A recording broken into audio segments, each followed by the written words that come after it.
Hey, how you doing? This is Adam Post, publisher of more than 1,000 comic books and marketing expert covering Disney. Disney collapses the same way it did 20 years ago. Let's get into the story. Before we do, please be sure you are subscribed to the channel. Click the bell for notifications. Give me a thumbs up. I really appreciate you guys. Coming from the Wall Street Journal, the Disney sequel Bob Iger never wanted, 2 decades after replacing Michael Eisner, Bob Iger faces many of the same challenges. From The Guardian, mutiny at Disney? Bob Iger's fight to right the ship faces showdown with shareholders. From Screen Rant, Disney losing streak just got even worse after $200 million movie's Oscar snub. From The Hollywood Reporter, Netflix is the king of streaming. Is it a benevolent dictator? While the streamer is pulling far ahead of rivals, it is extending an olive branch as a buyer of shows and as a possible bundle partner. From the Wall Street Journal, the sequel Bob Iger never wanted. Disney's embattled CEO was under fire from activist investors. Critics said he had botched succession planning. A costly deal with Fox was weighing on Disney's balance sheet, while the prospect of a corporate battle with rival Comcast loomed large. The movie studio's golden age seemed to have faded into a series of flops. The year was 2004. The CEO in question was Michael Eisner. Disney has been through this before. After more than a decade in which he had revived the fabled Disney brand and appeared untouchable, Eisner lost momentum and his leadership descended into controversy and financial decline. He eventually stepped down following a shareholder rebellion. 2 decades later, the man who replaced him, Disney's current chief, Bob Iger, is starring in a reboot of that drama with plenty of familiar storylines. Iger, too, rebuilt the company, restored its lost glory, and seemed unassailable, but now faces many of the same problems that plagued his predecessor.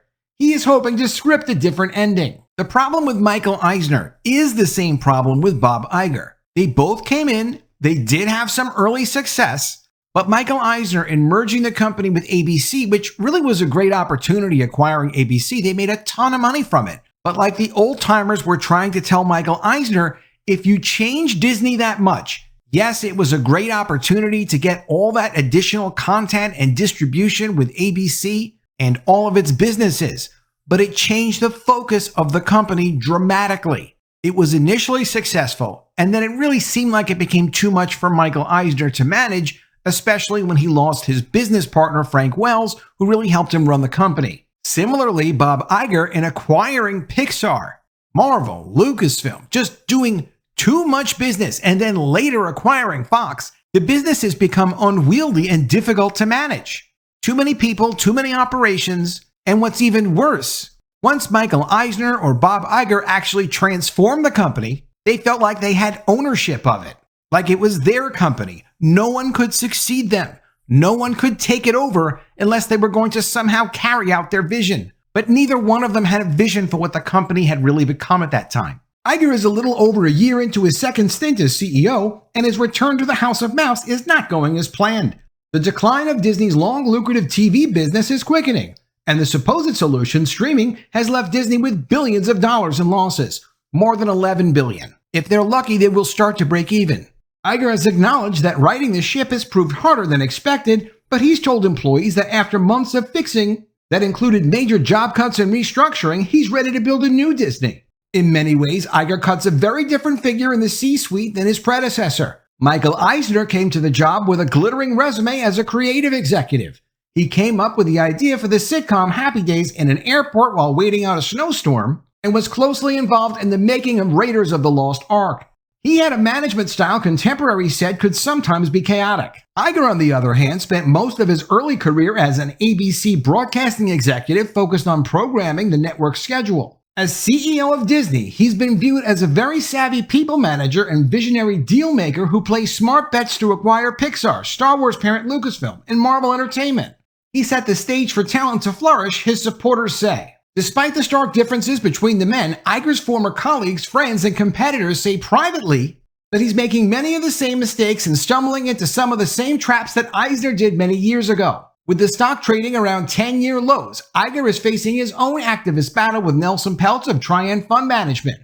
Disney is on the hook to pay billions to Comcast for full ownership of the streaming service Hulu, even as the company is still digesting its $71.3 billion acquisition of Fox assets, all eerie echoes of the past. Perhaps the most stark comparison of then and now, say Iger's critics, is the lack of clarity over succession. Many potential contenders left the company during Iger's first stint as CEO from 2006 to 2020. Bob Chapek, whom Iger championed as his replacement, was ousted in a boardroom coup in November 2022, resulting in Iger's return. Eisner also had trouble leaving the stage, a fact that rankled Iger at the time.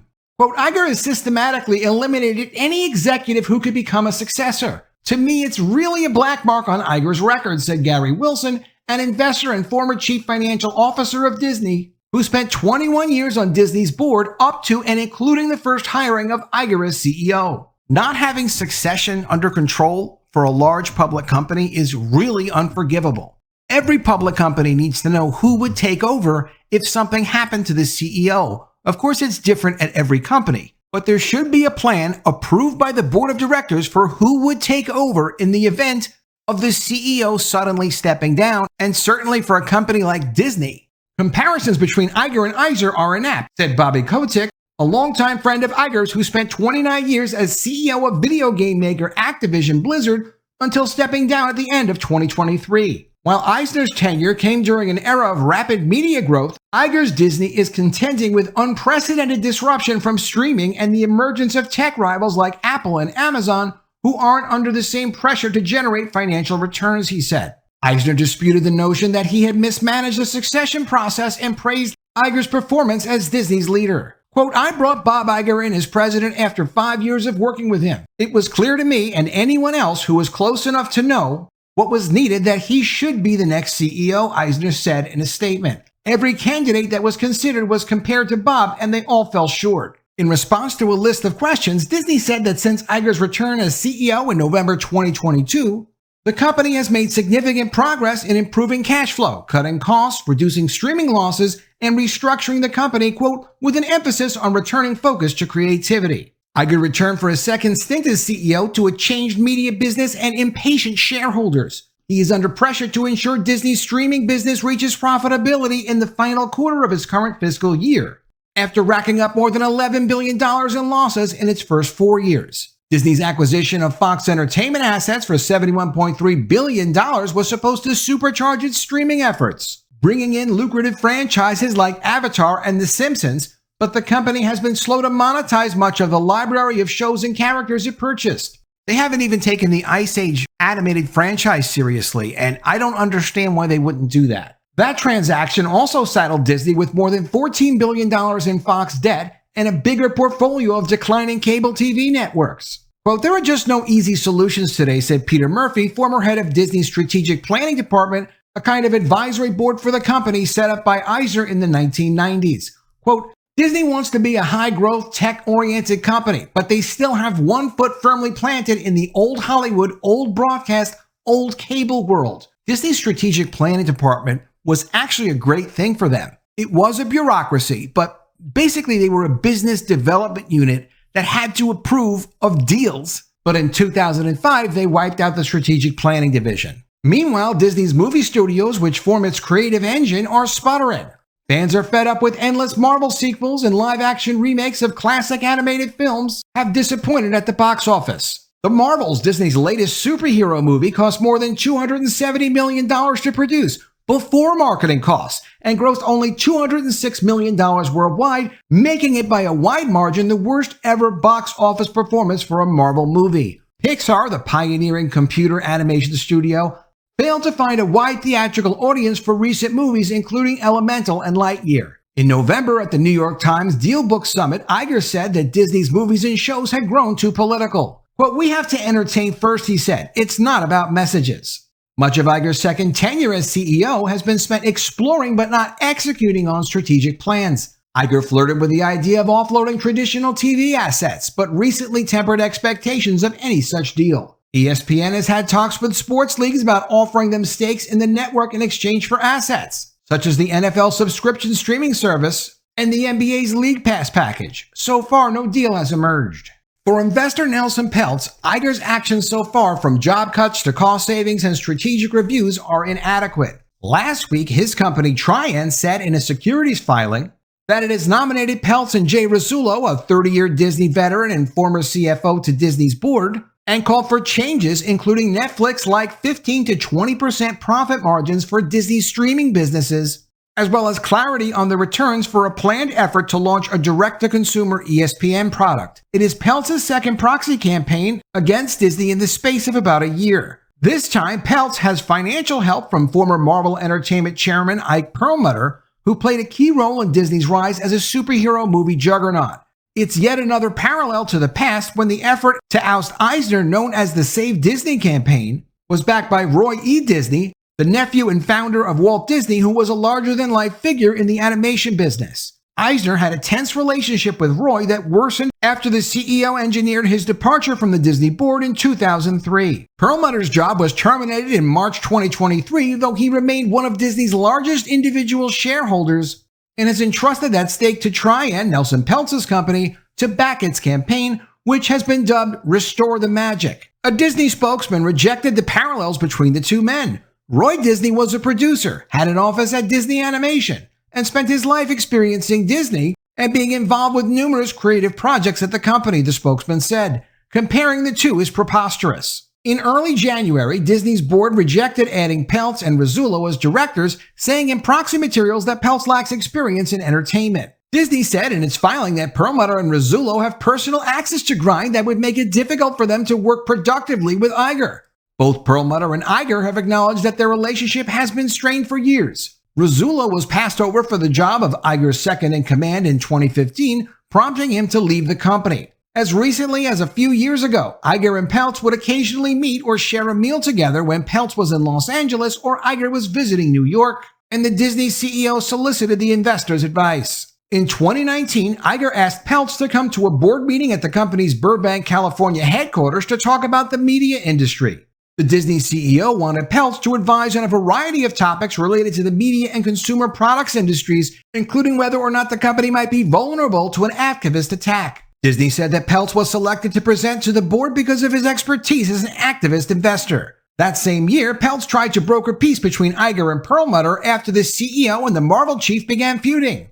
Iger had stripped Perlmutter of his authority over Marvel's movie studio in 2015 after Perlmutter clashed with Kevin Feige, Disney's star producer of superhero movies. The clash between Perlmutter and Kevin Feige was that Perlmutter said, "Don't do movies just for political reasons. Don't do it for ideology. Don't be politically correct with Marvel characters.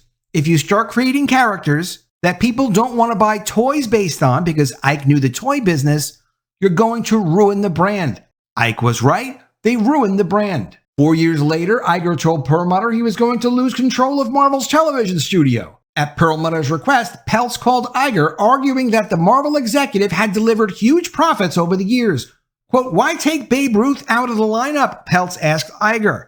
Perlmutter remained in control of Marvel's toy and video game licensing business, as well as comic book publishing, but lost TV. Disney's board agreed at its January meeting to support a slate that includes former Morgan Stanley CEO James Gorman and former Sky CEO Jeremy Darroch. Gorman is seen by Disney watchers as particularly useful in succession planning since he just shepherded Morgan Stanley through a similar process. Perlmutter sees parallels between Disney's governance today and the situation in the early 2000s, when Eisner's critics noted that the board included the then CEO's personal lawyer, the architect who built his Aspen vacation home, and the principal of his son's elementary school. Quote, "Iger is a copy of Eisner. The entire board is his friends," Perlmutter said in an interview. "The board needs to be reworked so that it's more independent." Every current Disney director except one was appointed during Iger's first tenure as CEO or his time as executive chairman. Disney says that Iger wasn't personally acquainted with any of the company's current directors before they joined the board, with the exception of the former U.S. Trade Representative Michael Froman. In the coming weeks, Trian is expected to identify board members it thinks should be replaced and provide more information about strategic changes it's seeking. Disney has been on the brink before. When Eisner joined Disney in 1984 from Paramount, he breathed new life into a company that had atrophied since Walt Disney's death nearly 20 years earlier. He bolstered Disney's bottom line with theme park price increases and hired talented studio leaders like Jeffrey Katzenberg, who churned out animated hits like The Lion King and Aladdin. He also made some mistakes and enemies. In 1995, he hired his friend Michael Ovitz, founder of the creative arts agency, as president of Disney, telling the board of directors the new hire would make a great successor. The men immediately clashed and the relationship lasted just 16 months. Shareholders and directors were enraged when Ovitz walked away with a golden parachute worth $138 million in cash and stock. Eisner earned a reputation for elevating and then undermining multiple potential successors. Eisner began to come under greater scrutiny as Disney's business fortunes turned in the second half of his two-decade tenure. The animation business languished, with early 2000s projects like The Emperor's New Groove and Home on the Range bombing with audiences. Disney's board questioned the wisdom of the company's $5.2 billion acquisition of the cable network Fox Family from Rupert Murdoch's News Corp when the channel later struggled to find an identity. After that, the board grew more conservative about acquisitions. In 2003 and 2004, Disney was in previously unreported talks to acquire video game maker Activision Blizzard, and discussions then fell apart. Investors grew restless, leading to the campaign against Eisner led by former board members Stanley Gold and Roy Disney. Eisner stepped down as chairman in 2004 after a disastrous shareholder vote and relinquished the CEO title a year later. When Iger took over as CEO in 2005, he focused on large acquisitions and franchises that expanded Disney's reach across the globe. The results in Iger's first stint as CEO were hard to argue with, including a string of $1 billion plus box office hits and a stock performance that peers envied. During his time as CEO, Iger positioned at least three executives: Rizzullo, longtime business executive and former CFO Tom Staggs, and former head of strategy Kevin Mayer, only to repeatedly extend his own contract, driving them to leave Disney. Iger's eventual handpicked successor, Bob Chapek, became CEO in February 2020. Iger hung around for another 18 months as executive chairman, clashing repeatedly with Chapek. After he retired at the end of 2021, Iger told confidants that Chapek was doing a terrible job, the Journal previously reported. When Iger agreed to return in November 2022, he said he was coming back for 2 years. By the following summer, the board extended his contract through 2026, when Iger says he'll definitely step down. Senior Disney executives who are considered potential successors include Disney Entertainment executives Dana Walden and Alan Bergman, and theme park and consumer products chief Josh D'Amaro. Cable giant Comcast is a recurring character in Disney's corporate drama. Back in 2004, Eisner faced a hostile takeover attempt mounted by Brian Roberts, the Comcast CEO. Disney ultimately resisted the attack, but it destabilized Eisner's leadership, and former Disney board members say it hastened his downfall as CEO. Now Iger must face off with Roberts, this time not as a seller but as a buyer of Comcast's 1/3 stake in the streaming service Hulu, which is majority owned by Disney. The companies are in negotiation to determine the final value of Comcast's stake, and up to now have been billions of dollars apart in their internal estimates, people close to the process say. The final number is being negotiated and figured out with a third-party investment banker right now, but Disney has already paid over $9 billion for the initial estimate of what they're going to need to pay for Hulu. They'll probably have to pay another $5 billion or so. Disney does have the money. Hulu will be closed as a deal, and hopefully Disney will do good things with it. The final chapter of Iger's Disney story is still being written. He may very well prevail in the activist battle, forge deals that fortify Disney's streaming business, and return some magic to movie making. Iger's famed know-how in developing hit franchises out of Disney intellectual property is being put to the test. I don't have a lot of confidence in Bob Iger. He has definitely blown a lot of his credibility. It looks like the same exact situation as they had with Michael Eisner. It's just a question of when Bob Iger gets forced out of the Disney company. Let me know what you think of all this in the comments below. Always love to see your ideas. Please be sure you are subscribed to the channel. Click the bell for notifications. Give me a thumbs up, and I'll see you again soon with another video. And if I don't see you, I will miss you.